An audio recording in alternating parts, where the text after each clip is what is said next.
Tune into the Dad Couch. Where we're here to celebrate fathers and give them their flowers. And we'll be giving you two different perspectives on the good, the bad, and the ugly of fatherhood. While shining light on current events, personal experiences, and iconic moments in pop culture. And how they apply to fathers and their relationship with their kids. Please hit the like button, subscribe, and hit the bell for notifications. And leave a comment to show your support. Let's go. Back at it. Another one. My man Bird. In here. Follow Birdie_up on Instagram. Don't follow Birdie_up. Follow Speedo SPDO on IG and all social platforms. Let's get it. Let's get it, yo, bro. What's going on, a little man? busy, man. Been back and forth. You've been in and out of different states. That's what they say. You know what I mean? These hoes is calling. I see. I'm getting flued out. You're a little thot out here, bro. Easy life. What you want me to say? You know what I'm saying? Damn, bro. But Atlanta was cool. I went to Atlanta. Your weekend was lit. Shout out to my man Alpo. Shout out to Zoo Fest. Shout out to Alpo, man. Shout out to everybody in all my Atlanta, Vaughn family, man. Plain. The Nickies, man. Shout out to y'all, bro. Halo Scud, bro. Snapback was Halo, Scud, what's my the guy. word, man? You know all what the time I see your shit was you was having fun Memorial Weekend, my son bro. got the pass. Alpo got the pass. Shout out to my man Shout out, Alpo man. for running the city. You know what I mean? Taking over the town. You know what I mean? I seen them a couple months ago, bro. Okay. How was your shit? How was your weekend, man? Man, my weekend's lit. It was lit one day, then the other day was kind of so cold. Calm. Got to see your kids? Yeah, of course. I got to see my kids, man. Okay, that's what's up. And one time I was so lit, boy, so drunk, bro. This weekend? Boy. That's father shit. Father I was lit, up. Boy. I was like this. That shit hurt me for like 2 days, boy. Shit was different, though. My son Flock in the building, huh? How was your week, boy? How was your week, Flock? My week's been great. Working, you know. Getting money? Getting money. Staying away from the bitches? Staying away. He got to. Wifeys.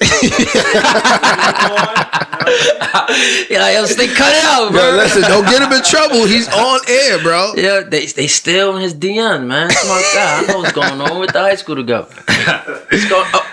I forgot. Men talk. I just told you stop talking. The building. I see his DM, so I just want to make it known I be seeing the DM. That's what I'm saying. Y'all let them know I'm trying to help y'all out. You know what I'm saying? Making sure y'all stay unity. So unity is the key. Put the word there. Unity. Unified. Now we got today. We got a guest. Yo, we got guests today. We got not one, not two, not three, but 4. Clap. Hey. We got Choose to Inspire, Not Destroy podcast. That's what's up. Say it again. Choose to Inspire, Not Destroy podcast. That's fire. That sounds fire, bro. I want them to introduce themselves. Okay. Yeah, y'all on.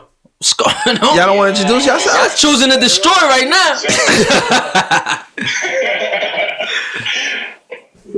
now. Like some awkward silence. G, we can't introduce ourselves. We gotta let you kick it off first, because you know what it is.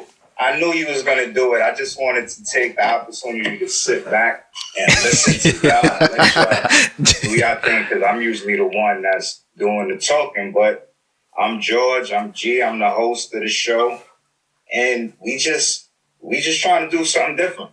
Okay, that's so I'll let the guys introduce themselves, and hopefully we'll get some good questions so we could give the energy back that you guys gave us. So let me just say thank you. We appreciate you. I enjoy what you're doing, and I'm happy to be a part of this. And thank you, man. We appreciate you guys. Yeah, man. My name is Brandon. I go by No.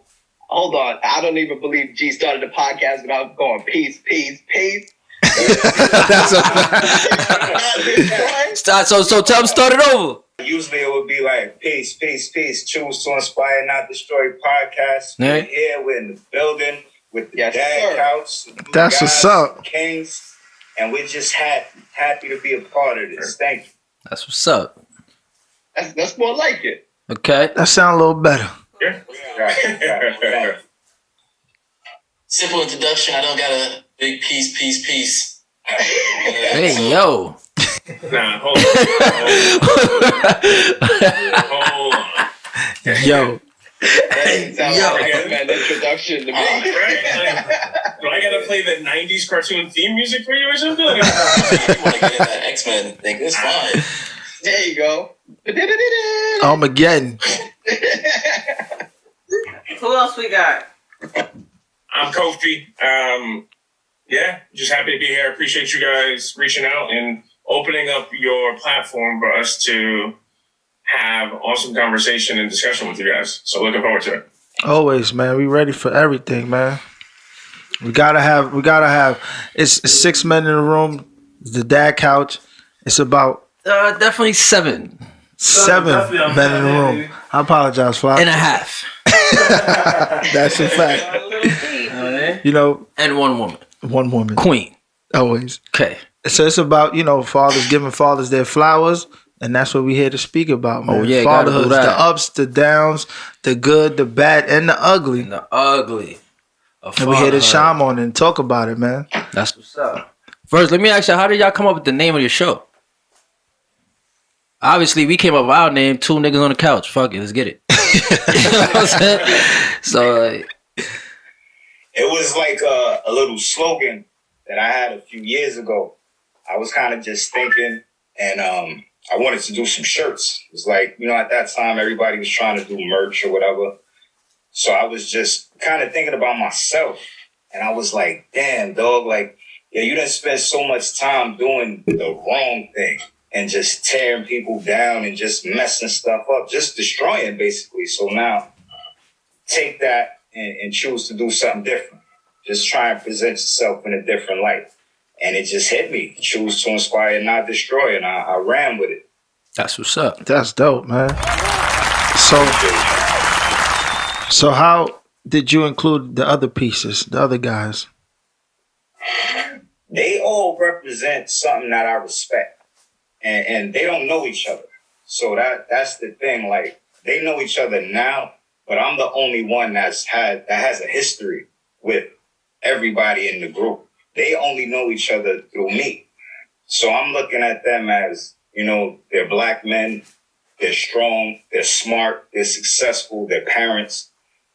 At some point, you got to just surround yourself with the type of people that you want to be around, the type of person that you want to be. So while I was trying to restructure and reshape myself and my life, I figured, let me surround myself with these people and see how it translates into a relationship for us to learn from each other and grow. That sounds fire. That's a fact. That's a fact. Appreciate you. Thank you. Good. So you guys are all fathers, right? Yes, sir. Bro, y'all the father of the whole different time. When we growing up, that was like, nobody wanted to be fathers because they was running away from that, right? So, That's a fact. So how did y'all embrace being fathers? Like, I always wanted to be a father. I grew up in those times. I always wanted to be a father. So I guess I had a different mentality than the majority. so you seen people running away from the smoke and you went towards it. Yeah, I always wanted to find somebody to be with and procreate with. I mean, what is there to life than that? I feel like half my life accomplishment is that right now. Now the next half is passing on a stable, foundation for my seeds, and that's it. Everybody thinks that life is just like partying and your own development. I don't think of it that way. You gotta pass. I'm not gonna lie, bro. I'm in it to win it now. But like when my lady said that she was pregnant, I was not with it. Facts. That's my guy. I'm riding with him. That's my guy right I here. was with that. He's telling the truth. What's my?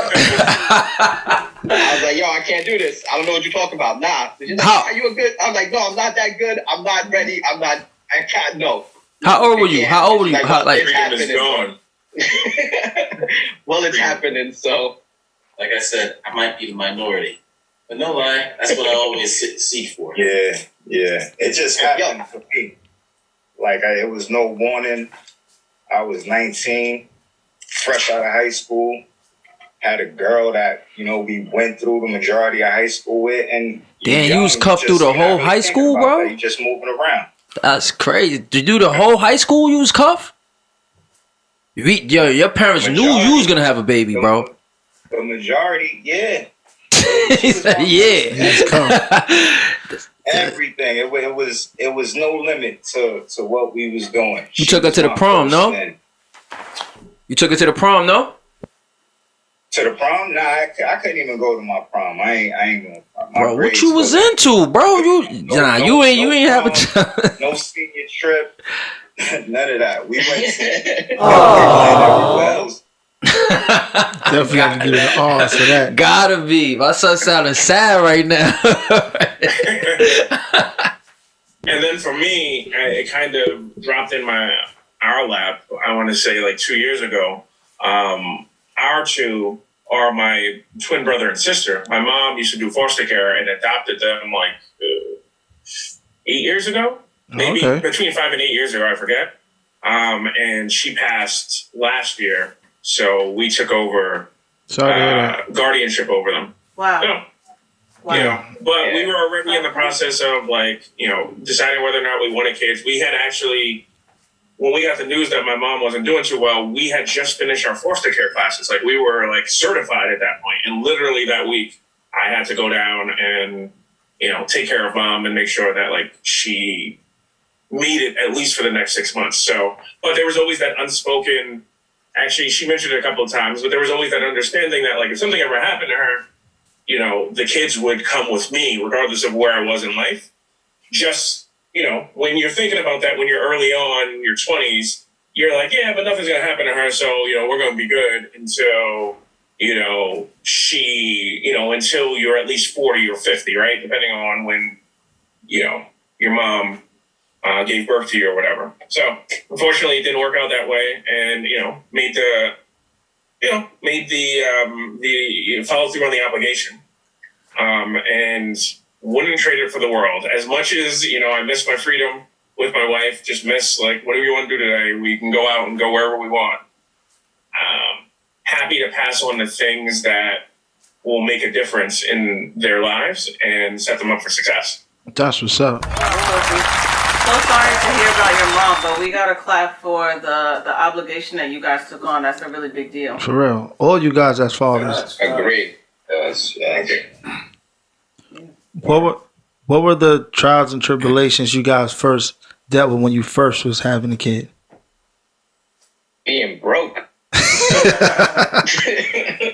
That's a fact. See, me having a kid at 17, I knew all about that. For me, it's just being a kid trying to have a kid. That's a fact. A dysfunctional relationship with somebody that you don't know anything. She doesn't know nothing. I don't know nothing. She's struggling with what she's struggling with. I'm struggling with what I'm struggling with. And now we have this child that we're solely responsible for. Well, we can't even be responsible for ourselves. Can I ask a question? Did all of y'all grow up with your fathers? No, I never knew my father. No, I didn't grow up with him. I knew him though. He let me go live with my sister after my mom's died. So sorry to hear that. He didn't raise me, but I knew who he was and I knew where he was, but he didn't play a part in me growing up at all. Do you think that's why you was out there wilding and when you were 19 you had a baby It could be no structure. I didn't have no structure. I didn't have no example of what I was supposed to be doing. The guy that my sister was in a relationship with, that she was married to, who was essentially my father now, he was a dirtbag. So I adopted all of that on top of not having, what I'm supposed to have in a parent. So I see the trap. That's a fact. That's a cycle that we definitely trying to break, though. Yeah, gotta be there for your kids to teach them what you feel is the right thing to do. You know what I'm saying? At the end of the day, you can't just have them out there wild and running around crazy. That's a fact. Armageddon, I ain't hear from you. I was saying, to go back to the first, what was the second question? It wasn't really I'm not going through any trials and tribulations right now. Not yet. Right now, it's nothing but enjoyment. Everything is fresh. How old is your kid? Everything was planned. How old is your kid, bro? 2 years old. 2 years old? Did it go through hands and feet? That hands, feet, mouth give you a heart attack, bro. You saw me? They ain't catch a fever yet? No. And you had to rush him to the hospital middle of the night? Right now. Man, you speaking too much negative shit. That's not negative. What do you mean? This is parent. You got one. Parenting. I promise you got one kid. I promise you have one kid. I promise you have one kid. No, I got another one on the way. Exactly. You got one kid. There's no way you would think that's negative. What I'm saying, that's regular, everyday parenting. That's what I'm saying. I haven't went through any trials and tribulations just yet. So Listen, you don't know it, but you have. If your kid fell down and bumped his head, nigga, that could have been a regular bump, or you know what I'm saying? Yeah. Simple. Your kid catch a cold at night, it could go from just a regular sneeze to a fever and a seizure. Rushing to the hospital. A seizure that quick, my man. Though, so speaking, like, you know what I'm saying? Constipation, bro. Pink eye, all that happened to baby. You know what I'm saying? His girl probably covering it up, and he's not dealing with it, so he felt like fatherhood is a walk in the park. Like, definitely not. Right now, everything was planned. None of that stuff happened to me yet. So all that pink eye, shitty shit, all that shit you're talking about right now, it's fabrication to me right now. I'm not saying I'm not going to go through it, but as of right now, to answer your immediate question. You're gonna get off this podcast, everything gonna start happening like this. You're gonna be like, this nigga Birdie. Blame you. Yo, listen. How many times your son threw up on you since he came out of the shit? See, the thing with me, my son was sickly as hell. And me, I was... The day he came out, my son was throwing up. That's what made me scared of being a pops. Seeing that, I was like... You was shook little motherfucker. Every day you gonna throw up. You gotta sit here and wipe your shirt every day, change him. Then he used to be like, yo, Bird, hold up. No, nah. I don't want to change my fit. I just, you know what I'm saying? But listen, at the same time, we were young. You wasn't even trying. This is young nigga shit. You wasn't even thinking about that shit at all, bro. You know what I'm saying? Is that what trials and tribulations are? I was not busting nothing raw at them ages. At none of my teenage years was I busting anything raw. 1 year old. It is what it is. You gotta deal with it. To me, it was a blessing. Everything was a blessing for me to go through. But you, everything that happens right now. That's a fact. Hold on, I feel like shout out to him again. What he said? I'm in the background, guys. I feel like because same thing. I feel like my husband will be the same way. He just will embrace everything because we have a child on the way.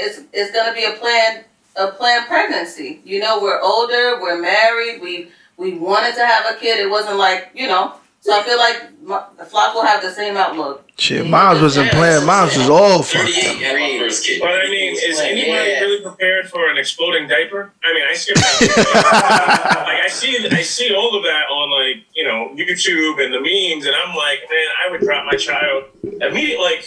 Like not intentionally, but as a reaction, like, oh, there's shit everywhere. Like you drop it and you run, but.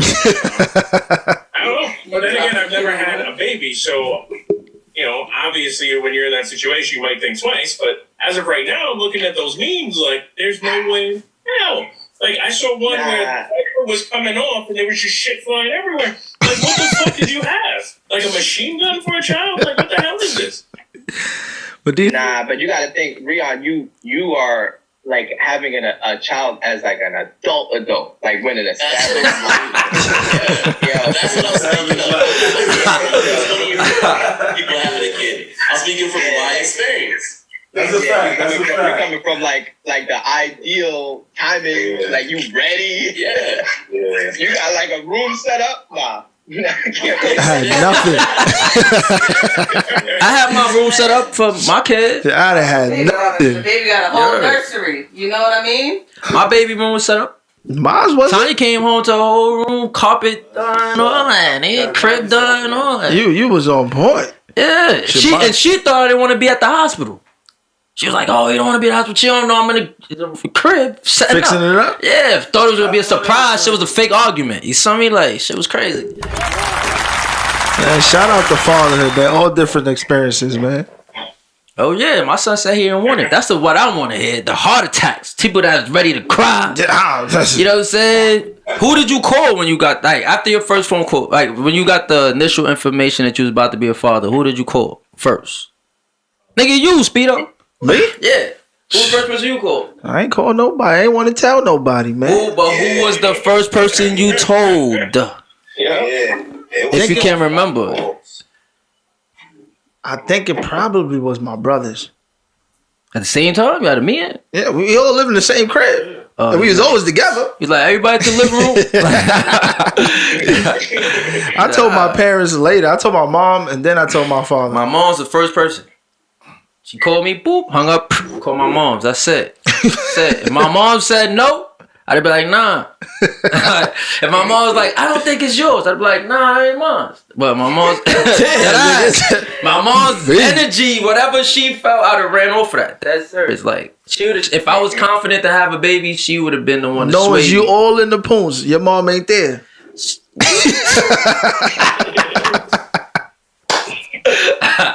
She ordered me with Tanya, bro. So you know what it is. Like she ordered, like stop everything, be with her. Yeah, she Fuck wanted all it back. that. So he told me up. Armageddon.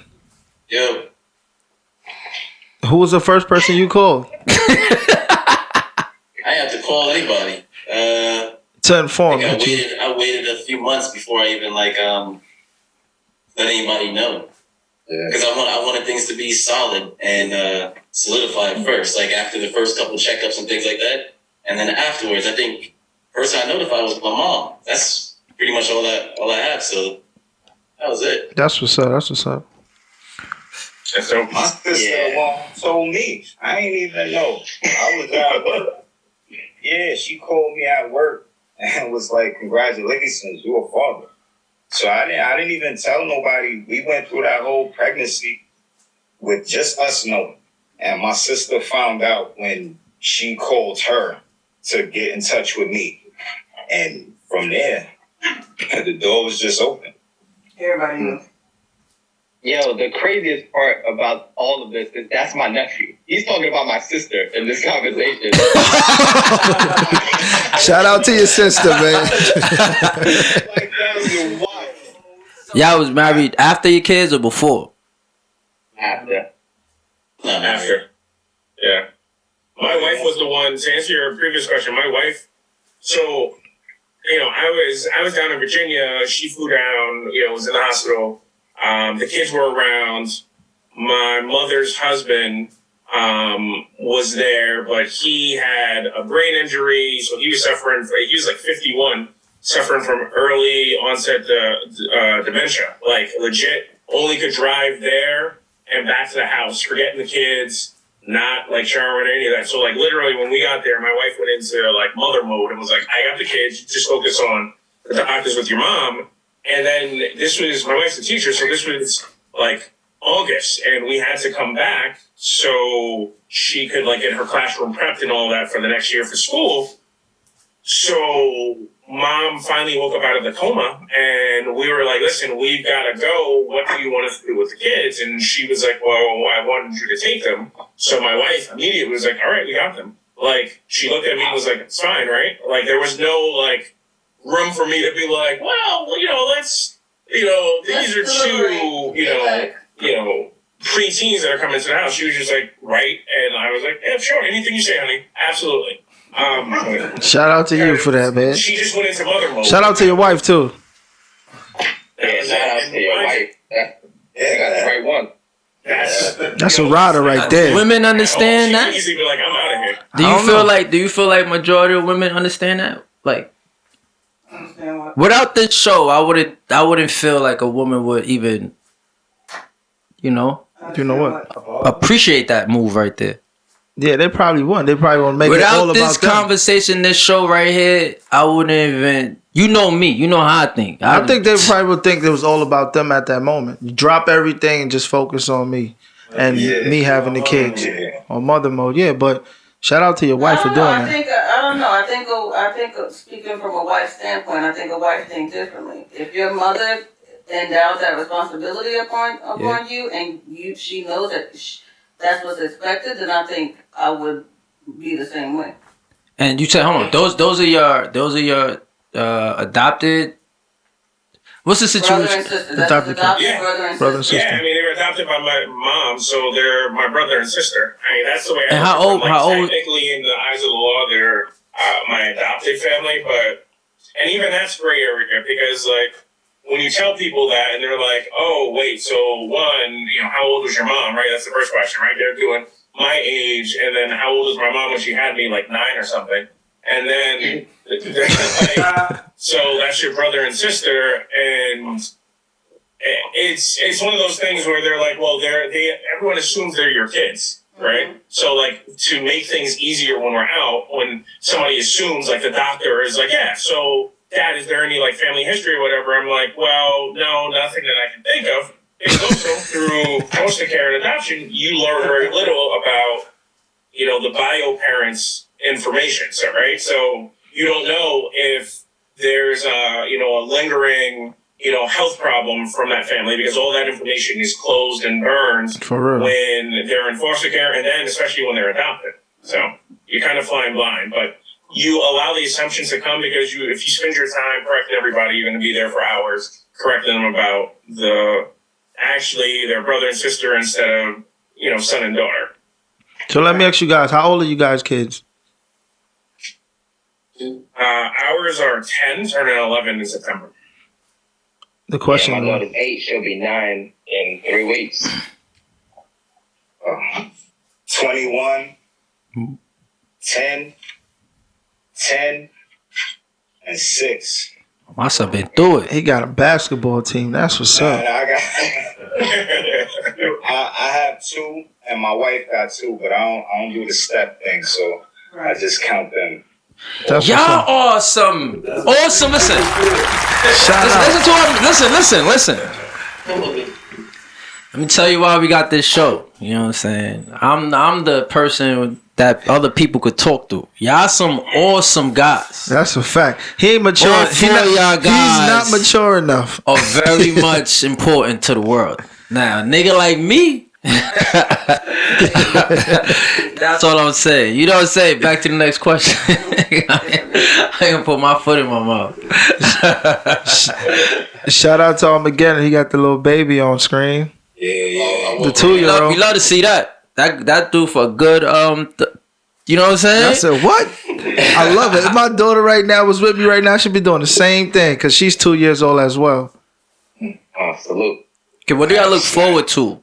Your kids already grown, so you're eliminated from the question. Y'all look forward to. You know what I'm saying? It's a joke, bro. Y'all even let me finish the joke, bro. You know what I'm saying? I was want to see what y'all look forward to, like into like seeing y'all kids come like into themselves, like. I'm looking forward to exactly what you said, seeing them come into themselves. I'm also not looking forward to that. If you understand what I mean. Hell yeah, we was having the conversation. It's our daughters, man. We just feel like that about our daughters, man. Yeah, I'd say just my daughter. Like boyfriend stuff. I'm not. Yeah, my son could do what he wants. Do what he wants. This is my daughter. But your daughter, she get a whooping. She been got a whooping. You know what I'm saying? My daughter she got to chill out. You know what I'm saying? She hung up the phone with me today. She was like, "Daddy, ain't you at work?" I was like, "Yeah." She's like, "I'm gonna call you back later then." Oh, you got something to do? Showed you who's boss. You got something to do? Like, she showed you who's boss. She been curving me, man. She thinks she cool, bro. Like, I don't like that. How old is your daughter? 7, bro. She said I embarrass her. You do. Like, she's dead ass though. She really think I'm not cool like that. Like, I'm like, what? I'm way cooler than you. Fuck is you? Keep the coolness in your pocket, man. Nah, she be thinking I'm embarrassing, bro. Yo, I'm looking forward to everything. To be honest with you, like every iteration is like crazy to me, right? Like when you see them go from like not having like anything and they're like little mushy, and then they start like having their own jokes, right? When they start telling you a joke, you're like, yo, this is wild, bro. And then they start like having their own habits. They're like, oh, Dad, I want to play Roblox. And you're like, yo, Roblox is terrible, man. Let's play something else. And like, nah, you need to learn Roblox. Like this word. You spending $1 million on Roblox. I know how that goes. So like every step of it, you just gotta stay in tune. Kofi, you said you have preteens. What are you looking forward to? That's a good question. I fucking Kofi. Answer it honestly, please. He said that's a loaded question. I honestly am looking forward. So like I've been teaching them little bits and pieces about the stock market and margin, and like for example, right? They started on their own selling handwritten books on the side on our driveway and making money, right? So entrepreneurship. We very much believe, and Brandon, you appreciate this. We very much believe in like a no debt situation. I'm from West Coast, so so it's like, all right, well, you have your money. You need to put some away for save, some away for spend, and most importantly, you need to put some away for give, right? Because the more and more you position yourself to be in a situation to give, there's like a 99% chance you're going to feel a lot better about yourself. Along with being a good person, being able to, you go out to dinner, instead of tipping 20%, you can tip 100% of the check to somebody that, was waiting on you, and leave them a little bit of knowledge like, hey, start saving your money now, because in 30 years, you're going to want to be able to do whatever you want to do. So I think that's what I look forward to the most. Yes, like the teen stuff, that stuff is coming up, and, love it or hate it, it's going to happen. But I think making sure that they understand all the financial stuff that like I was interested in, but didn't learn until, I made it out of college, because in college, you really don't even learn that. Like I have a buddy that's a finance major, that was a finance major, didn't learn half the stuff that we do now in terms of like stock market management, right? You just learn corporate finance, how to run reports and project out, not how to trade options or specs or anything. Futures, so, teaching them that now and getting them interested in investing and being different compared to most of their peers, right? Doing, especially where we live now, we live in the suburb, doing what their peers' parents do and getting them interested in that now will, I look forward to them being set up for the rest of their life when they're done with college and they can do whatever they want. That's dope, man. I'm clap for that. Investment is always a good thing to do, man. Yo, G, we ain't forget about you, G. I know you got a grown, an adult, but what about the rest of them, man? The rest of them, I'm just looking forward to seeing them get better at the things I already feel like they're good at. Because they're starting to come into their own. And one of them, he does karate. He's a black belt. One of them, she's super creative. She draws. The smallest one, Amari, he's like the golden child. So, I know you're supposed to feel like your kids are just the best ever. Yeah, that's what they say. I feel like my kids are the best ever. So I just want to keep seeing them continue to be great. That's dope, man. Yeah, and then can I answer that question? Yeah, sorry, real quick before you do. George, you have a 21-year-old, but what are you looking forward to with them? I'm sure there's things that they still have to accomplish. With him, I'm looking forward to kind of the next chapter of his life, because he just turned 21. So I'm looking forward to seeing the type of man he continues to grow into, because he's been through a lot. So he's developed from being a problem child to now he's a functioning adult, and he works and he's in a relationship. And I'm just looking forward to seeing him live his life and actually be happy, not go through some of the things that I feel like I had to go through. Yo, Birdie, that's what's up. Can you answer that question? These guys are beautiful guys, man. These guys are warm felt. These guys are selfless. You saw me? A guy like me, I'm looking forward to all the thank yous, Daddy. Like you told me that was gonna happen. Yes, Daddy, you're great. Yes. Where's my mug? Where's my shirt? Where's my crown? Where's the Father's Day? Where's my balloons? The balloons, the banners. I'm waiting for all of that. I'm waiting for my dad is the best. He's the greatest. That's what I want. Listen. Bring it. You want the flowers while you still here, ain't it? I don't want to see you make money. Listen, bring that back. I'm waiting for them to be able to take care of me, take me out, buy me Happy Meals, drive me around. Y'all laughing. These days are coming. I'm gonna be very happy. Oh, you bought me a car, Romeo? Yes, you know what I'm saying? Told you he was gonna be successful. You was gonna be successful. I helped you. Of course, I push you to do this. Let's get it. Like that's what I look forward to. I don't know what you know what I'm saying? But salute to y'all, man. different dads, different perspectives. You know, that's important. Look, he's doing father stuff right now.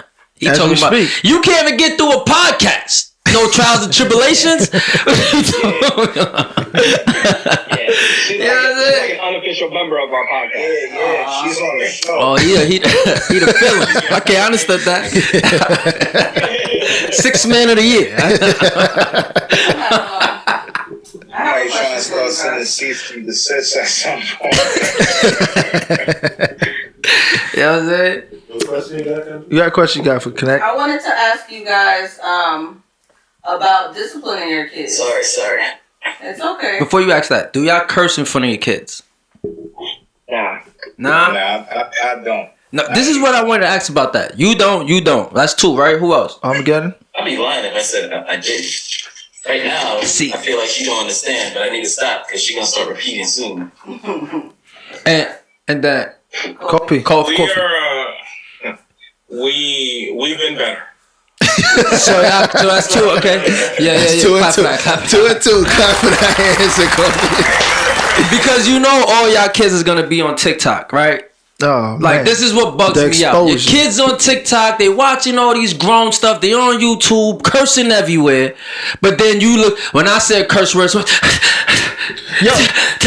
front of the kids. It's like what you talking about? What's my kids? What are you talking about? Like, I don't get it. My kids know not to say nothing like that in front of me. They don't even dare fix their lips to say nothing like that in front of me, like I did in front of my parents. So you telling me your kids never slipped up and said nothing? Never in life. To my kids. Exactly, because I taught them. They learn how to handle them words. You smell me? That's what's up. My kids done slipped up before. Yeah, they try to slip up and say words like, your kids never tried to say words like, freak, dang, dad. I'm like, hold on, dang, dad. We ain't cool. Like, we ain't the same age. You can't talk like that. What you talking about? So, yeah. On this end. Yeah. I would think at your kids' age, Coach, that they would be doing it. Like I wouldn't even think anything of it. But like at my age, like we moved out of the city to avoid all of that, right? Like it's all rainbows and like my daughter takes horseback riding lessons, right? Like we are super country right now. So it's a super controlled environment and it's all PG everything. Yeah, I mean, not yet. We just started playing.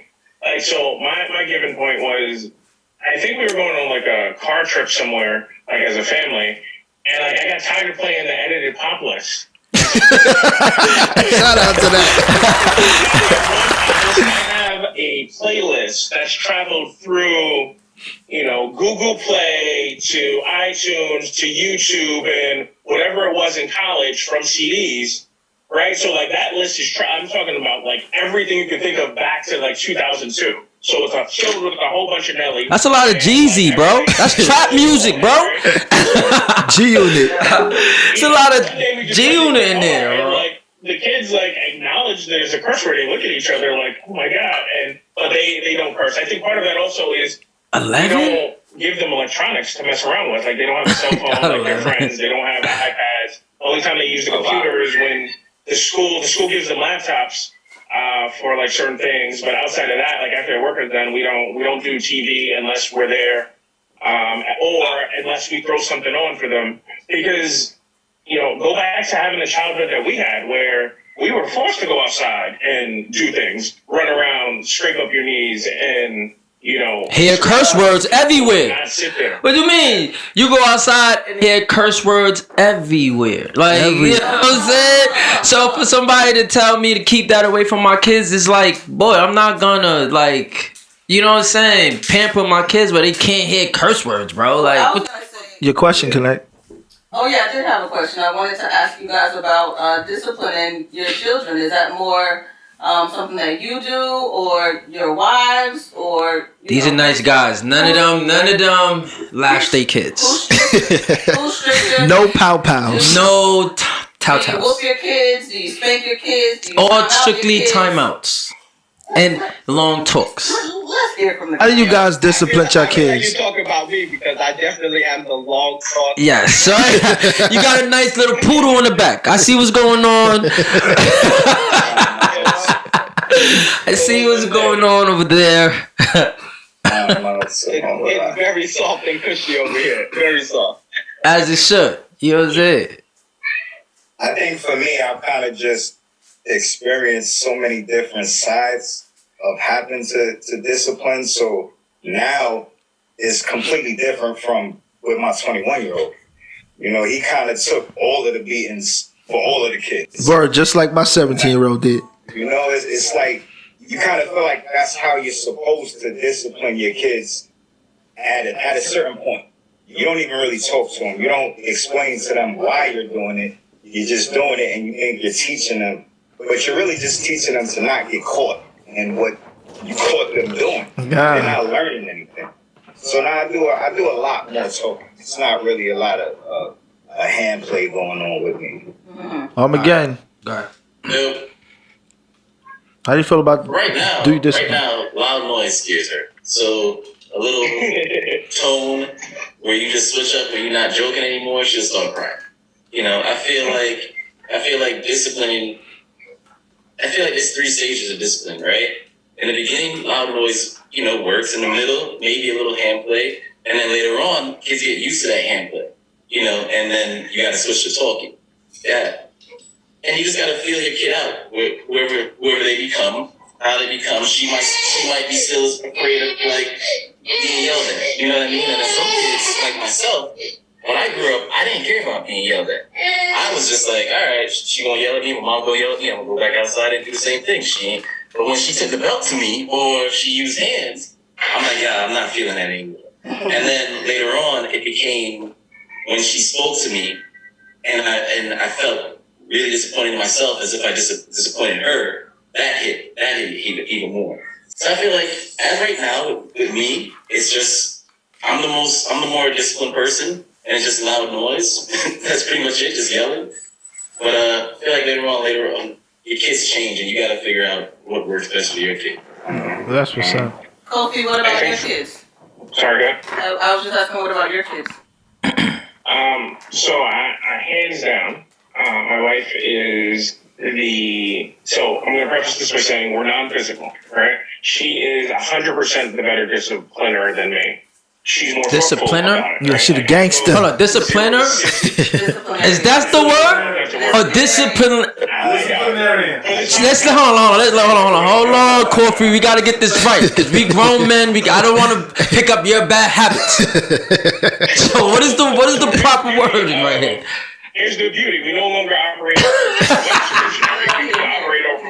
I know that's all week. So discipliner is a new word for your podcast. Only you guys can own it. Okay. My man, Kobe. Okay. Need the word. I need the words, bro. She is a lot better at it than I am. I go 0 to 60, but like my 0 to 60 is talking to you or talking to the kids as though they were a peer. Like what are you doing?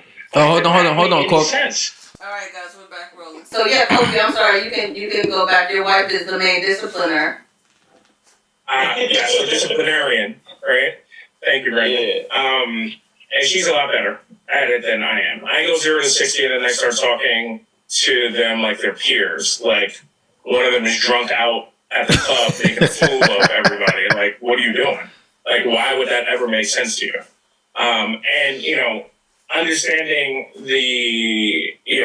we're all in therapy, right, as a family. So, like, understanding where, some of the background and, like, some of the situations they may have been in, we're now taking a much more logical approach, which she's picked up, really well. And I am still, coming along and trying not to go 0 to 60 as much as, you kind of want to, like, what do you mean? Like, you just threw away the food, like, without even checking it. Like, it just little things that, like, you would easily be like, what? The freak are you talking about? So, she's definitely better. We're non-physical, and it's more love and logic, actually, is the thing, the avenue that we're following. Like, hey, get your stuff, get ready to go outside. You're old enough to know how we have Google Home all over the house. You can check the temperature. I guess you'll figure out what 50 degrees means. Or you'll open the door and figure out if you need a jacket. when we know if you're freezing, next time you'll understand what 50 degrees means, right? Like, and allowing them to make decisions without being the crush, because then they grow up and they, our biggest fear is they get older and they become the followers, right? Because they're so used to people making decisions for them. They're a part of the crowd that does crazy things and can't make a decision on their own, so they just go with the flow, and then who knows what they get into. So teaching them to make decisions now is probably the way we focus our discipline. It's, consequential based on the decisions you make, because that's life. That's what's up. I got a question for y'all. Go ahead. On the lines of raising your children and things of that nature, when do y'all think y'all should cut the cord, right? Like, when do you think it's time to push them out of the nest? I'm not pushing no one out the nest. I'm not pushing anyone out. Why? Nigga, we here to build. We gonna build the nest, make it bigger. Village, baby. We'll make the nest bigger. I don't think I'm gonna push them to grow the nest, not abandon and dip. You see what I mean? Like, if that's my answer. We could go from a shelter to apartment to a house to a mansion. So good, we could do that. If you need more space, nigga, you ain't gotta dip.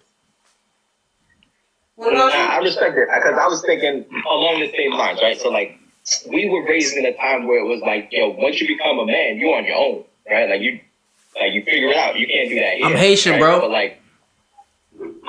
we're raising a different breed of children, right? So I don't think it's 18 is all right, goodbye, right? No, when you're ready, hopefully I prepared you for the next step. Right? Correct. Hopefully that's when it's time to go. If the avenues, the roads are paved, right? Like, if there's a place to go. Yeah, I agree to that. Like, nowadays, I think you have more people still. What, you're gonna push them to go live with someone else because they're gonna be roommates eventually in the beginning, right? So it's like you might as well get all those trials. You be my roommate, and then you go and venture off. That's how I see it. It's the clappage that's the problem. Wow. The clappage is the only problem with that. When you grown, bro, do what you gotta do. I'm not trying to hear no grown my kid clapping. Nah, that's you have a different section for him. That's the only problem with that. It's the clapping. Why do you think you're gonna hear that? Never said that I said that's the only biggest problem. All right, so y'all don't dig what I'm saying. So go. Let's go. Y'all don't understand what I'm saying. I agree with that. Yeah, that's what I'm saying. It's all good. What you think about it, G? What he just said, I agree with that. Like, you could be a man. Like, I'm not going to push you out, but at the same time, it can't be more than one man in the house. You don't become a man fully until you have your own. You're raising your own family. You're taking care of yourself. You're in your own space. You're just doing your own thing. We can't coexist like that, because at some point you're going to feel like we're equal. And we're not equal. I love you. I respect you. And you're a man. But until we can be the same age, we can never be equal. And we'll never be the same age. Correct. So at some point, you gotta go your own way. It's not me pushing you out. It's me saying, go ahead, and I'll be here to catch you. But you got to make this move on your own. That's a fact. See, I go with that right there. But his question was, when is the time to push out? I don't believe in the pushing out. Nah, we already agree we ain't pushing it. Yeah. Nah, I'm not. It's the coexisting, my son is 21. He's still here. That's what I'm saying. Yeah, it's the coexistence. I'm not with the push out. That's the only thing. At some point, you got to make a move. This is not forever, but my foundation of being behind you will be forever. I respect that. Yeah, you don't want to be an enabler for your kid not to spread their wings, but you always want to have a place for them to know that they're supported and for them to lay their head if they ever fall. That's a fact. My mom still do my laundry. Shout out to you, mommy. She let me know, let her not do her job. I'm right here, boom, boom. My mom's come right in the crib, do the dishes, cook, boom. Let her know, bitch, you better hook alive. You know what I'm saying? Yo, he got somebody to take care of him. Easy. I'm right there playing games like, word. Fuck you mean, bitch. Like, said ain't nothing sweet. You know what I'm saying? feel? I got a question for y'all too, because I'm curious. Since y'all started this show, why do you think that the father is looked at more like a bonus than a necessity? It's almost like if we're not around, we're not in the picture, it's okay. Like some women think that they can fill that void, but I don't think it can ever be filled. But it's almost that's a question for a woman to answer. The thing with me is I agree with you. No, I'm talking about. Remember the conversation we had? It's our fault if we ain't there, and it's our fault if we there. So the thing is, if we there, just give us more praise, man. Respect us more. Fathers is always needed. It's a different balance, and I think mothers is needed just as fathers are. Instead of both of us co-parenting as two entities, will produce a better kid. That's how I believe. As it should. And they came in with two, so I mean, that's a fact. It took two to make them. So like, naturally in nature. And I never felt like that. Me raising my son by myself, I always felt like he needed his mom. I couldn't provide what his mother does. I only could do what me, a man, could do. Yeah, it's just a different feel. It's something different that a mother provides for a child. Yep. A certain level of comfort, just the unconditional love, the peace that mother brings. But then you look at it from a father's point of view, and it's like, okay, if he's not here, mommy's just going to step up and do more so you don't miss him. But I don't think that's fair to the child, because you don't understand the child's connection to his father or her father, what they're missing. You just going off of what you think the child needs. That's a fact. I had space when my pops wasn't living with me. You know what I'm saying? But I never like the void of him not being there. It was more or less like I know my pops, so I never really missed him. Like, what about when you were younger? Like when I was younger. That's what I'm talking about. More when I was older, he was there, right? Like he was around. You see my pops living there. When I was younger, he wasn't there. But I think my older brothers felt that void. My older brother felt the void. Like I looked at him as my pops, and I had pops, and I had a step pops. So it's like I had like father figures around. So I think my point of view in fatherhood is skewed a little bit. You know what I'm saying? Because I had them there. So whatever I felt I was missing from my pops not being right there, I had people to fill that in. You feel me? I think back in the days, fathers was mainly there to like provide, and if they're not there, so what? Your mother's always gonna be there. Like I think that's how it was more back in the days, like because that's how it was structured.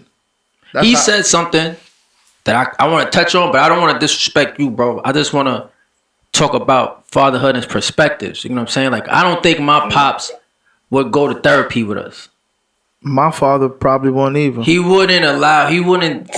From what I know about my pops, I feel like he feel like that's like a loss. Like I'm the man, nigga. Like I could I could do that. I don't need no nigga to come and mediate me and my. You know what I'm saying? But I don't know. Like this is just an ignorant type of perspective on that because you know what I'm saying. Just from what I know about therapy. You know what I'm saying? So if you could fix that up for me, like how do you feel as a man, like to be like, all right, I can't do this for my family. I need somebody to help me be a man, like, or do you feel like, because you know our pride is always pride and ego is right there. So if like a woman like nigga, you can't handle it, so like go get somebody to help, like you can't. Or is it beyond that? Like it's like you got to be way more mature to think on another level, like. You know, I don't want to speak at all in maturity. I think it's just a matter of being honest with yourself. Because like each one of us, man or woman, right? You know, adult or child, understands our limitations, right? Like when we play sports, we seek help to get better, right? Right? Like Michael Jordan, you know, yeah, he practiced a lot, but he also had help, right? People to teach him how to shoot correctly, how to dribble correctly, right? He went to camps, right? Yeah. And, you know, when you're talking about a family dynamic, you know, that's what those people are there for, right? To help you get better at it, right? Because, like, I think the ultimate goal is to try and raise the best human beings that you can. And I think at some point in your life, you realize that like you can't do everything on your own. You need help, right? Like you know, at work, you need help with things and you have to ask. And I don't think it's a cop out saying, hey, I just don't know, you know, what's going on or like how to tackle the situation, especially the complex situations that we're kind of dealing with on our end, because it's not like your typical reaction to things. You know, in just to give you guys a better understanding, it's more of a survival mechanism. Like, hey, why didn't you do this? Or why are you consistently lying about this when you're not going to get in trouble? In their mind, it's survival for them. They have to lie about it because if not, they're going to lose control and possibly die, right? Like, but for everyone else that doesn't have that type of, you know, that hasn't been forced into those scenarios, right? You have a million steps before I'm going to die unless I lie about this, right? Lie about not cleaning my room, right? But for them, it goes from I'm going to live to I'm going to die if I don't. So for me, and you know, especially for me, you know, going someplace, you know, as a family and you know, having, you know, an expert explain some of that and the whys behind things helps me better, you know, raise these kids because I'm like, got it. I'm not going to ask you the rhetorical question of why would you do this just because I'm angry that you did it. It's more of, I know why you did this. It's okay. You're not like, I'm not going to kill you for cleaning your room. There's going to be consequences, but you're not going to die. Understood. Right? And we start to see results when you can reassure that, like, you're not going to, again, lose your life or, you know, we're not going to, you know, walk out on you or send you someplace else because you didn't take out the garbage. Kofi, or because you lied about something. I'd like to interject there or just add too, because I didn't have either of my parents growing up. I was raised by like different family members at different times. And I had an aunt who would just beat me every time, you know, for everything. Everything I got in trouble for, I basically was like getting a whooping every day, right? And she wasn't like that with her own kids. I was kind of, it was I was a burden to her, right? Because she wasn't expecting to have to take care of me. And it wasn't until, you know, I had to go to therapy as a teenager, right? Because of all of the misplacement and the displacement and everything. It wasn't until she was forced to come to therapy with me because of, you know, the system and how everything works, that she realized that she was going about things differently because somebody else pointed out to her. So I can attest that it makes a huge difference. You don't know exactly what these kids are coming from and why they rationalize the way that they do, and you know, having someone on the outside looking in can help. But I think is it therapy only by seeking professional help? No, the question was really more about your ego. You know what I'm saying? Not really like, is it helpful or not? You know, obviously I know it's helpful, but it's to be like, to put your manhood down, like to even put your pride and ego to the side. Yeah, like, or even put it at risk. You know what I'm saying? That's what I was talking about, more or less. But, you know, just for father type of aspect. You know what I'm saying? Like, because you're supposed to be like the husband, the man, the leader, the pool. You know what I'm saying? That's what I'm saying. So I know who I learned and look up to was my pops and my brothers and stuff like that. People that wouldn't go to therapy for that type of reason. So hearing that is like, all right, let me see. I just wanted to, you know, pick at the mind of a person that, you know, accept that type of help. So. Yeah, I mean, and to more directly answer your question, I mean, honestly, my ego isn't hurt. No, I'm not saying it was. My parents are foreigners, so he's stubborn as hell. Not even saying like how he thinking is good. You know what I'm saying? My dad is from Ghana, so I completely understand. It's interesting because I personally go to therapy for, you know, the loss of mom and grandma. Because like when I think about my everyday, I'm like, I've lost the two people that have known me my entire life within 2 years of each other. So, you know, that's just a complete, like, you know, there's literally nobody else that's known me my entire life that's left on this planet. So I go there and I, you know, sometimes just talk randomly about things. And, you know, I think I started with that. And then we realized we needed to do more of that as a family with them. I think, you know, I swallow my pride and my ego, even though like I don't really think of it when we're talking about therapy, but like, you know, if it's going to help them and make them allow them to express themselves in a way that they may not necessarily feel comfortable with us, yes, or ever because they're worried about like saying the wrong thing and then us abandoning them again. It always comes back to that initial fear that they have that drives every one of their decisions. I would rather have them have a place to be able to express those things in a safe space, and know that, you know, nothing terrible is going to happen to them for saying that. And, I know a lot of our parents would say, probably, especially in our community as a whole, would say, yeah, that's not something that really works, or, you're supposed to, keep ice water, on your stomach, or whatever the saying used to be, right? Like, you don't talk about like family stuff or whatever, but, I also think about how many friends I've grown up with that, had both their parents and had to keep secrets because they couldn't go to therapy and express what was happening, from something, not as extreme as, something that, wouldn't be looked at as extreme to, being molested and couldn't talk about it with anybody and had to keep it because, as a family, we don't talk about those things. We don't ever mention that. And, your uncle's weird. That's what you call him, but actually your uncle's a pedophile and tries to touch you every time nobody's around. That's crazy. Yeah. How do the rest of you guys feel about therapy for yourself and for your family? For me, I feel like I don't personally think I would volunteer to do it, right? Like, it's not something that I seek out, but I also am the same person who, like, I would take a bullet for my kid, right? Like, if there's a fire, I'm running in to get her out of there, even if I gotta stay in there, right? So, like, how can I have that in my head and not, like, and be like, nah, I'm not gonna do therapy, right? Or, like, all of those little things where people, like, there's no way I can balance having those two conflicting thoughts. Either I'm all in and I'm gonna take the bullet, or I'm not, right? And I'm gonna take the bullet. So I'm going to therapy. I'm gonna do all the things that need to be done to make sure she has the best life possible. If it comes to that. That's what's up. What about you, G? I'm for it. Therapy to me is great. This show, it doesn't have to be sitting down and talking to a professional. That's how I believe in therapy. Reading a book, watching something, whatever it is, whatever helps you get through, whatever you're trying to get through. So I'm definitely not against therapy because I know I need to talk. I need to be able to express myself. I need to be able to hear other people's perspective on things because I'm an emotional wreck. And I'm okay with saying that because every day is not a bad day. So that's a fact.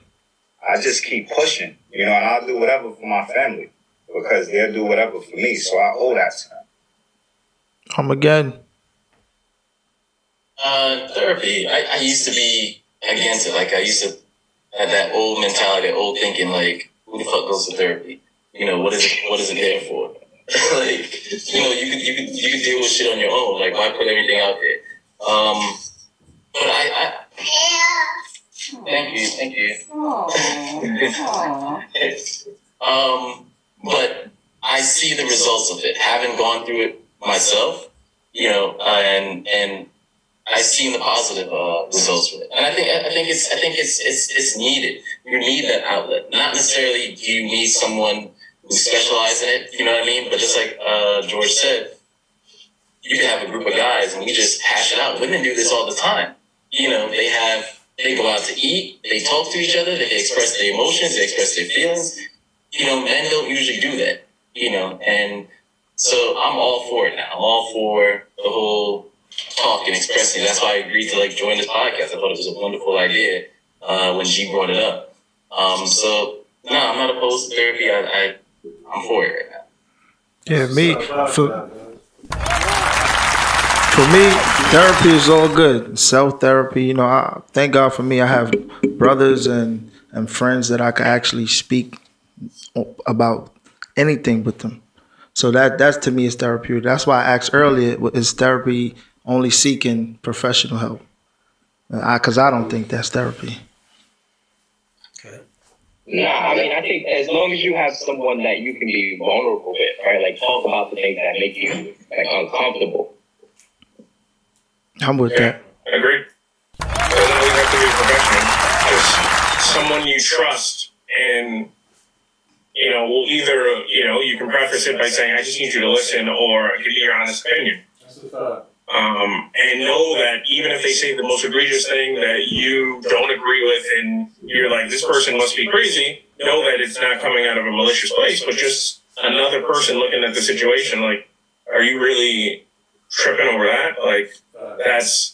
I understand why you may feel that way, but like in the grand scheme of things, it's a speed bump in life. So, bro, your therapy, what you were saying, was just only seeking professional help that your fathers wouldn't do? Yeah, just like the examples that are set in front of me. Like, I know that the men in my family would not go to therapy, and not. I won't go to better my family. That's not the reason they won't go. They would go for pride reason. You know what I'm saying? Like I don't need nobody telling me. Yeah, they'll put their manhood, fatherhood in front of all of that. You know what I'm saying? And taking a bullet is manly to them. So of course I'm gonna take a bullet for my family. That's nothing. But to show weakness, it's not something that it translate to me. That's what I'm saying. Like my father and did not translate that to me. You know what I'm saying? Do you feel like, and that's a very honest statement. Do you feel like at some point maybe they were using that as the shield, and maybe the reason they didn't want to go therapy is because there's something that they either don't want to bring up that they experienced at some point in their life that makes them feel less of a man for bringing it up, but like it affects them emotionally, so they put up like all of their guards, and they're like, and I'm not going to that. That does, like, I figured it out. I put it away. I blocked it away in this space that like nobody can access. I'll tell you that that's 100,000% the reason. I don't feel like my brother probably would never be like, oh, my pops wasn't there and I messed with him. He probably just be like, I'm good. What you mean? He wasn't there, fuck. And that's because I think they weren't. That's not how society was. I think now therapy is more accepted, so everyone is. But that's in America. That you talking about in America?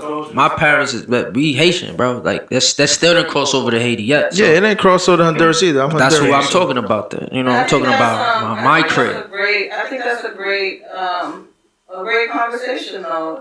It's a really big deal. Talking about mental health in the Black community, and we haven't talked about it enough in the past, so it's very important to touch on these different subjects as much as we can now. Whether you're for it or against it, whether you believe it or you don't, it's worth having the conversation. Now, would you have your kids go to therapy and let them know that it's okay? To me? Yeah. I'll answer that off this stuff, but I'm not against therapy though. Nah, for real. You know what I mean? Because that certain point of views, you know what I'm saying? But I'm not against therapy. If my kid had to go to therapy, or if I had to go to therapy, I ain't against it. Me personally, you know what I'm saying? But as far as what I was taught, no way. You know what I'm saying? That's not even no way. That's not even an option, really. What do you guys think? The climate is just so different now. Like, these kids are committing suicide out here. So something is going on. My moms would fuck around, go to the afterlife, and give you a beating for that. You know what I'm saying? That's how my moms would be tight. Like, oh, you did that? She would have went there and beat you for that. Where he at? Fuck is he? Like, for real. Like, why'd you do that? Like, my mom's is just, it won't be like sympathetic, like, oh, now we're gonna talk. Nah. It's more or less like, you're gonna get a beating for that. Like, fuck is you doing? Like, you don't act like that. That's a fact. I don't know. I'm skeptical with even though I give my sign off on therapy, right? I'm skeptical with giving a sign off on therapy for kids. The reason being is because I feel like the climate to me is different. There's a lot of like different narratives that's being pushed on kids to be accepted and shit like that. I don't know. I would have to really vet this therapist before I'd be like, okay, yeah, you can sit down with my kid and talk. It's like, you don't want any stranger in front of your kid.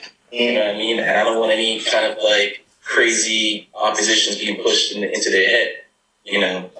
So that's a good point. Unless you're like there with them in the session every time. That's a really good point. Right.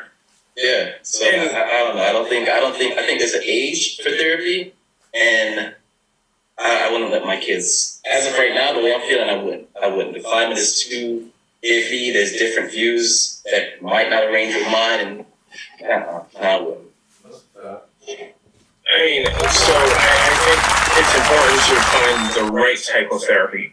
Obviously, the right therapist, but also the right type of therapy, right? Understanding, being honest. So, like for us, we had a not so great experience with the first family therapist we went to. And that it was a scenario where they were doing one-on-ones with the kids. It wasn't anything crazy, but it just wasn't effective, right? Because it was very cookie cutter. Where it was, they have, they may or may not have this type of thing, but we're still going to follow the playbook for this other thing, right? It's like calling an offensive play in football when you're on defense, right? We were looking like, this has become playtime, for the hour for each one of them, and not really scratching the scratching to the root of the issue.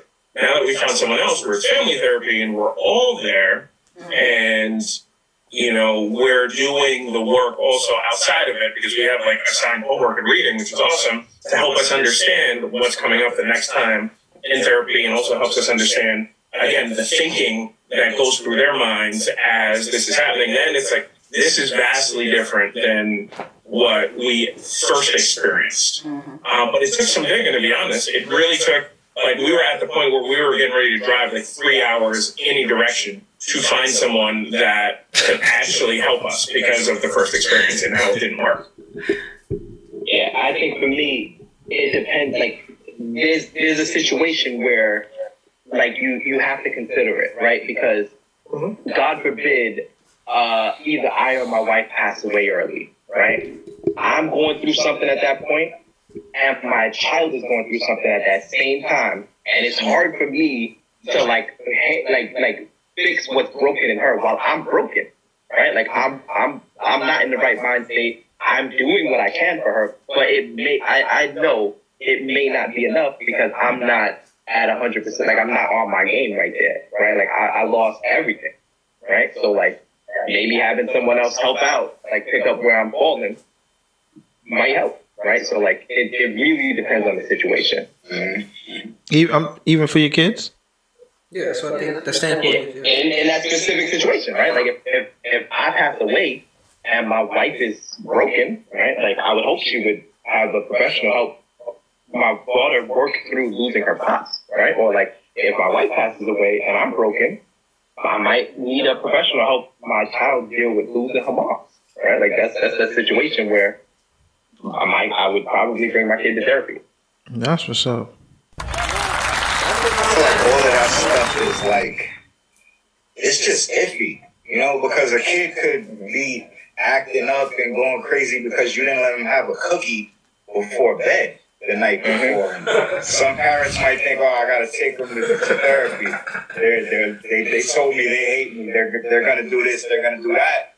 And it just depends on the child. I think the child, the parent, the relationship. Like I said, nobody should be talking to your kids in the room alone, and you're not there.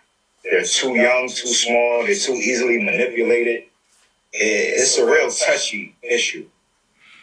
I think it's the time and day and how society is now, like how it's accepted. Back in the days, like for instance, society now, even by just getting whippings, nowadays it's iffy. Don't do that. You can't. Yeah. So the way you want to raise your kids or how you was raised, you can't do it a certain way, or else society is gonna look at you like you're crazy. So I think, like I said, I think therapy is cool. For my kids, no, not right now. I think I agree with Armageddon as a certain age group or certain things that they probably need help that I can help. Then maybe growing up during in their life, but right now, at my kids' age, I don't think it's needed. That's awesome. I mean, one scenario I can think of that, I don't know if it'll change, everyone's mind, but like, if you find out, well, I shouldn't say if you find out, if you start noticing a pattern, right, within your kids, right, like frequently peeing in bed or something along the lines of that, and you start looking it up and you realize that comes from trauma, particularly usually some sexual misconduct, right? And the only other person that's around is your spouse, right? That's only been around your kids, right? Then I don't know if family therapy in that situation works, because the person, right, like the point is getting to the root of the trauma. And if the person's in the room, they're never going to feel comfortable talking about it. Correct. Right? So it's one of those scenarios where you kind of, if it's identified, like, hey, there may have been some trauma, or they may not feel comfortable, they may feel ashamed telling you, right? Especially if you have such a tight bond with your significant other, and if they tell you, that's going to break up that. So they think it's their fault, right? They may never want to tell you that. These patterns continue, but they might be willing to talk to somebody one-on-one about it, especially, at an early age. Like, let's say it happens at 3 years old, right? Would you, I guess my question is, would you wait until they're in their teens to help them process that and for you to find out, and be willing to risk the damage of not talking about it, not getting them to express it to someone for 10 years, 12 years? All right, look at it like that. That's a good perspective. I understand what. That's such a difficult. Right. And as a parent, all you have is, why is this person, just peeing in the bed, or why, like you're 7, you're 8, what's going on? Then you start looking it up, and you're like, oh crap, this is like the beginning signs, or this is the sign of a trauma that happened, a sexual trauma that happened. The question I was gonna ask was, do y'all think therapy could work in reverse, like beat it, like, what I'm saying, cause more problems because of what he, like, things that he just said probably opened a can of worms that you wasn't expecting, like, oh shit. Now it's like it could never go back now, because now you done, you know what I'm saying? I ain't never saw that perspective either. I ain't gonna hold you. Now it's like, now you done fucked up the family. If therapy could actually, instead of help, hurt more. Was the family already fucked up if that was the significant other? It's probably not. You know when something is cracked but not broken? It's probably it was cracked. Now we like, all right, fuck it, let's go to therapy. Now the cat's out the, was it cat out the box? I'd rather that cat be out the bag. They can say cat out the box. Because now you know. Now you're swimming in your own pool right there.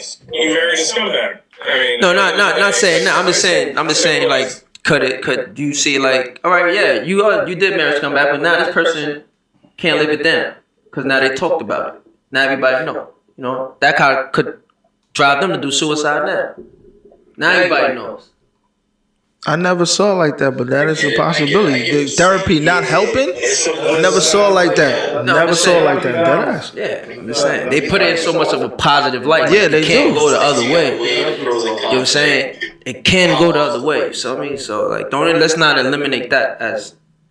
That's a fact. That's a perspective I never saw. Because, like, especially when I was younger, you know what I'm saying? My mom's never wanted us to talk to to people like, yo, they're gonna take you away. What, you trying to use that against me? Like. So I always knew, like, damn, if I OD, tell the man something about my mom, they gonna fuck around and take me. Like, fuck, you know what I'm saying? Take me away from my mom. And I don't want to do that. As someone who is taken away from their moms for sexual abuse happening within my home, you'd rather know. I have absolutely gone through the issues where, like, my sisters are like, it happened, it didn't happen, like right. So like you're dealing with the shame, and you're dealing with the like, oh nah, but like I feel like I missed out on the opportunity to beat the life out of somebody, right? Like I would have murdered somebody had I known what I know now. But also, the family's broken already, right? Like you have children that are in danger within your home. And as a parent, my primary objective is to protect my child from everyone, from me, right? Like, don't pursue the happiness style. Don't let me crush your dreams, right? Like, fuck that. If something's happening to my kid in my home, it's better off that they not be. So my guy was like, you don't want it to break up your family, and like if you say certain things, it'll get you taken away from the home. And as someone who was taken away from their home for certain things being said, like I went through that entire process, right? Like I got put in a foster home on Christmas Eve, right? Like I got dragged out of my house by the cops, right? Like because of like sexual misconduct happening within my home. My stepfather was a piece of shit, right? And like you want to know, right? Because my sisters are going through something that I'm sure to this day is the cause of all of their problems, right? Like it ruined their lives for decades to come. And had it been addressed properly at the time, I feel like everyone would have been better off. Their mental health would have been better off. Their success would have been better off. And it's not something that you want to like not be able to deal with. It's not like the therapist is ruining the family. The family's going to get ruined regardless, right? Or like, God forbid, one of my sisters would have killed themselves, which both of them tried multiple times, right? Like as a byproduct of the abuses that's happening in the house, right? So you'd rather address it before it goes further. Right. Man, I appreciate your insight, man. Bro, I'm about to say you gonna really clap for appreciate that. your That's insight, crazy. man. Sorry to hear that, man. Sorry to hear that. I really appreciate your insight. But that's a very, very healthy conversation about Black mental health. It's real important.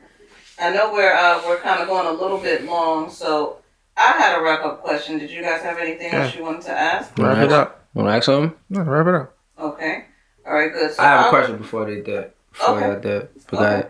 So my wrap up question though, I want to ask you guys, what are the main values that you would like to instill in your children as a father?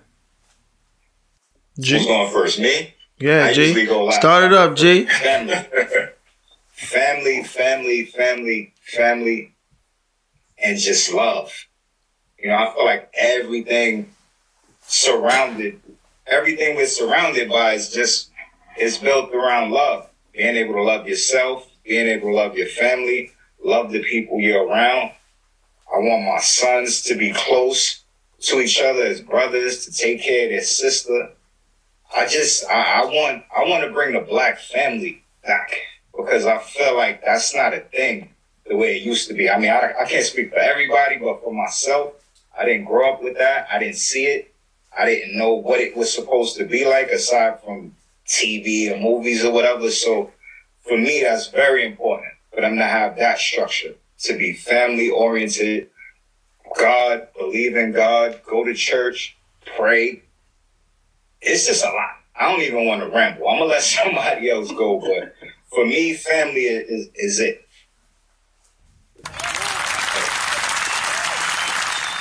I guess I'll go. Wow. How do you narrow it down, right? Like you want to hit all of the things that we are taught or we talk about. I think personally, one of the main things I want them to walk away with is an understanding of you can't help as much if you're broke. I'm not going to say you can't help anyone, right? Because, listen, we grew up with very little, but like my family was always taking people in, sending them off to college, showing them that, you know, you just work a little bit harder and you can go off to college, right? For some of the kids, I mean, we've done that for 3 kids or 3, I mean, they're not kids, they're like my age now, but like 3 kids when I was growing up. You know, it's not out of reach. It's just, you just have to work a little harder than some people do, or you have to redirect your energy into something that makes sense. And that's why I say it's not that you can't help 0 people when you're broke, but like you can help a hell of a lot more people, you know, along the way you're getting to where you need to be to help everyone. But especially when you get there, you can help a lot of people. So like take these easy 4th grade math lessons, because 4th grade math is what runs our lives, right? Adding, multiplication, subtraction, and division, right? Obviously that comes with everything else. Be a good person, you know, give, help wherever you can.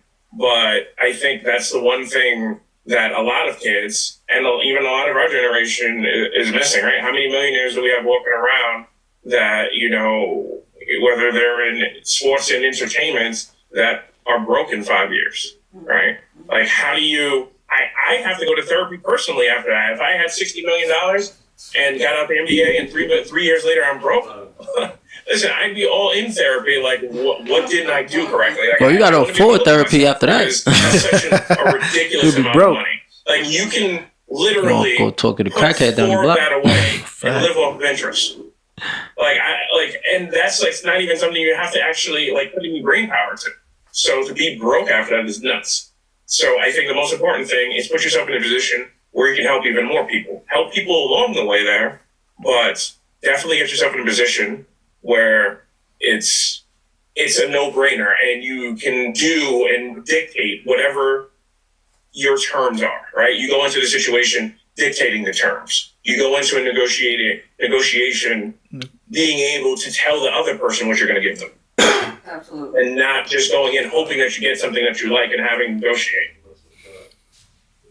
So I think I got 2 answers. One is like, I want to teach my daughter how to, like, I need to prepare my daughter for being a Black woman in America, right? So like all the things that she's gonna have to face, and like how to have someone like totally violate you and disrespect you as a person, and then you need to like yes sir that person, right? Like that's like a tough pill that I need to teach my daughter to swallow, and that's like crazy to me still, right? On the flip side of that, I want to make sure that, and I feel like we're already like making moves in that direction, but I want to make sure that my daughter is willing to try things, right? Like she knows that she can stumble, she can fall, right? Like you pick a major that sucks, that's fine, right? Like you want to try karate, you want to try being a YouTuber, you want to try singing, you want to try acting, you want to try everything, right? Like there's no, like the idea that you know what you're going to be when you're 30 or 25 is a myth, right? And you can be multiple things, right? Like you can be an actor this year, and then you could be a firefighter next year, right? Like try everything. And those are the things that I want her to like really be steered towards, like being fearless. That's right. Me, it's basically making sure my kids understand that life is like a game of poker. I'm a very realistic individual, and when I say life is like poker, it's you need to be able to pick yourself up and move on. Pick yourself up and start from the beginning again. Pick yourself up and don't let whatever just transpired, keep you down. Continue to be your own motivation. Life is like poker because no matter how much you go to school, no matter how much you train for certain things, no matter how much you are financially stable in your head, life may not deal those cards for you, in the long run. Mm-hmm. And you see it time and time over again, like, I went to school. How did I end up here? I did this. How did I end up? It doesn't play out that way. So I think the best thing, I could teach my kids, and I want to teach them, is have a strong thing with individuality, strong confidence, meaning like you can pick yourself up and move on again. You can start over and move on again. Do not beat yourself down, because those that's what creates weak individuals. Those individuals that drop down once and they're just like, I'm done. I'm done with life. You can't have that type of mentality, and that's what I want my kids to have. Like, for them to be able to tell the story, be like, yo, you went through this and you still kicking? Yeah, it ain't nothing. We just keep moving, we keep it pushing, and that's it. So, I appreciate you guys, man. I appreciate having each and every one of you guys, man. And we have to get on your platform as well. Are we wrapping this up? Yeah, 100%.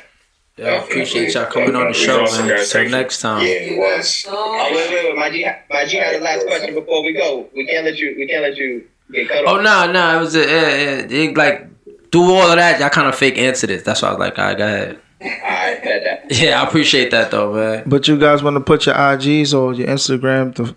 Social media? Yo, I think if y'all looking for us, just look for Choose to Inspire on any platform you're going for. Choose to Inspire, not destroy. Inspire, not destroy, right? So, like, if you search the word, you'll find us. And from there, each of our individual accounts are linked, right? So, like, if you appreciate the conversation you have, like this conversation, share the Dad Couch, like, keep enforcing, keep encouraging like Black creators, Black individuals, Black families, Black positivity. We love y'all. We appreciate y'all. We'll definitely have you on the show. Thank you, man.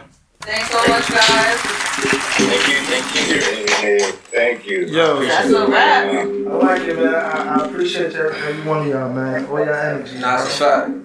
Nah, we appreciate y'all having us on.